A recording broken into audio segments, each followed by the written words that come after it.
To sew a bead on your fabric, you first want to make sure that your needle is small enough to go through the bead. Many needles are too large and they won't go through the bead. This one will work fine.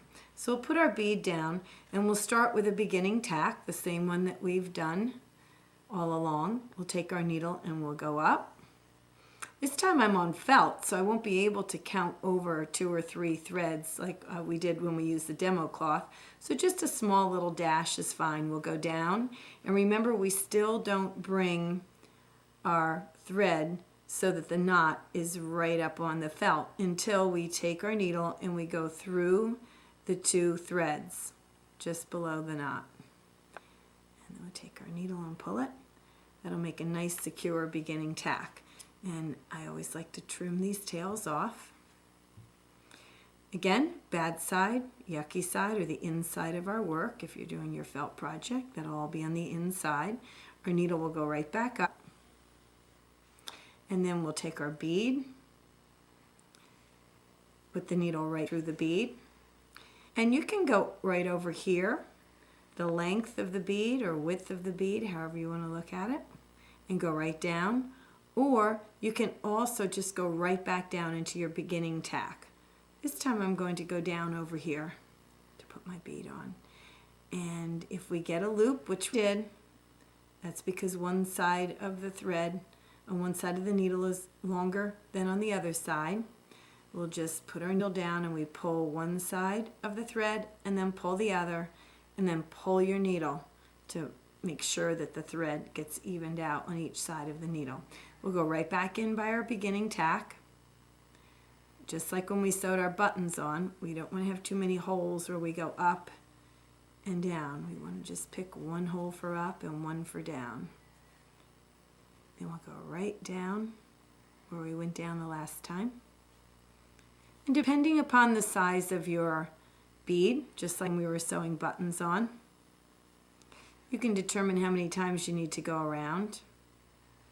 I think I'll get this in here a little better.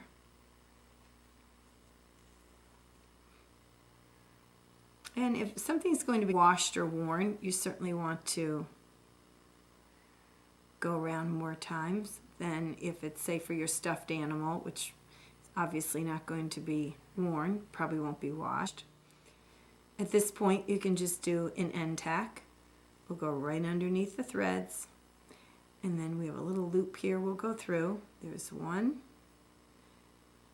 and I'll do that again.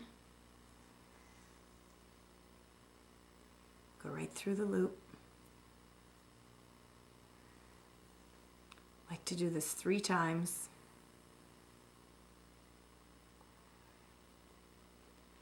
And then at this point, I can cut an overhand tie, but if I'm going to put another bead on my project, I certainly can travel my thread to another spot on my project and put a bead on. I would caution you though, if you are sewing with dark thread with a lighter colored fabric or felt, that you may not want to travel because you will see the thread underneath. And for something like this, I would use pink thread. I wouldn't have used the black. I've only used the black just so it's easier for you to see on the podcast. So for now, just put the one bead on. So I'm going to turn my work over. I'll stow my needle right in the work. And I'm going to go ahead and cut my thread, separate it with my thumbnails, and do my overhand tie. 1, 2, and then I'm ready to trim.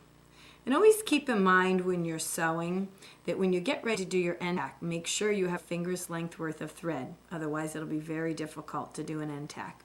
And there you have your bead on.